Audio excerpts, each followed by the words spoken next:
Orang baik itu sering disukai, tapi anehnya sering juga diremehkan. Pernah kepikiran nggak? Kenapa orang yang baik, yang nggak pernah nyusahin, yang selalu berusaha buat ngertiin orang lain, justru sering nggak dianggap penting? Padahal semua orang bilang suka sama orang baik. Semua orang nyaman kalau deket sama orang yang sabar, pengertian, dan nggak ribet. Tapi anehnya, orang yang kayak gitu sering banget jadi pilihan terakhir. Dicari pas butuh, dilupain pas lagi nggak kepake. Dan ini bukan kejadian 1-2 kali. Ini pola.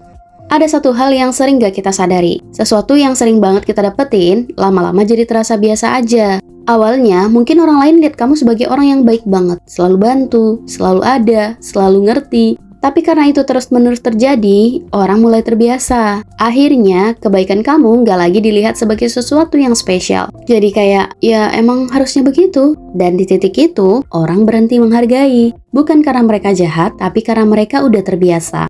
Coba deh pikirin, kalau kamu selalu bilang iya, selalu ngikut, selalu bisa diandalkan kapan aja, orang lain jadi nggak perlu mikir 2 kali soal kamu. Mereka nggak perlu jaga sikap, nggak perlu nimbang-nimbang, nggak perlu takut kehilangan kamu, karena kamu selalu ada. Dan sesuatu yang selalu ada, biasanya jarang dianggap berharga.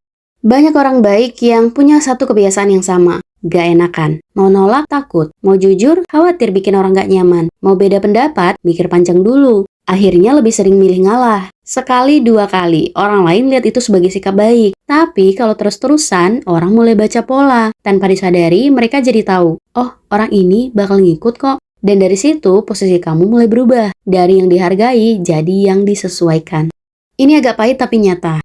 Orang cenderung lebih menghargai sesuatu yang gak selalu tersedia, yang gak bisa didapat kapan aja, yang punya batas. Makanya, kadang kamu lihat, orang yang lebih tegas malah lebih dihargai. Orang yang gak selalu ada, justru lebih dicari. Bukan karena mereka lebih baik, tapi karena mereka gak ngasih semuanya setiap saat. Ada jarak, dan jarak itu yang bikin bernilai.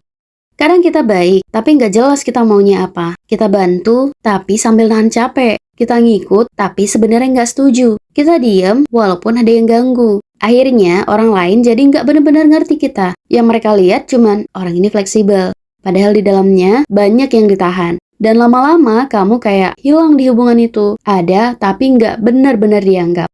Dalam hubungan yang sehat, harus ada 2 hal. Kamu bisa peduli sama orang lain, tapi juga tetap pegang sama diri sendiri. Kalau kamu cuma fokus ke orang lain, kamu bakal capek sendirian. Tapi kalau kamu cuma fokus sama diri sendiri, hubungan jadi dingin. Masalahnya, banyak orang baik terlalu condong ke satu sisi. Terus memberi tanpa pernah berhenti sebentar buat diri sendiri. Nah, ini penting. Cara orang memperlakukan kamu banyak dipengaruhi dari cara kamu memperlakukan diri sendiri. Kalau kamu mulai nggak langsung bilang iya, berani jujur walaupun pelan, milih kapan harus ada, orang lain juga mulai menyesuaikan. Mereka jadi tahu, oh orang ini punya batas. Oh orang ini nggak selalu bisa. Dan dari situ, cara mereka menghargai kamu ikut berubah. Jadi, kalau kamu ngerasa, aku udah baik, tapi kok sering ya nggak dihargai?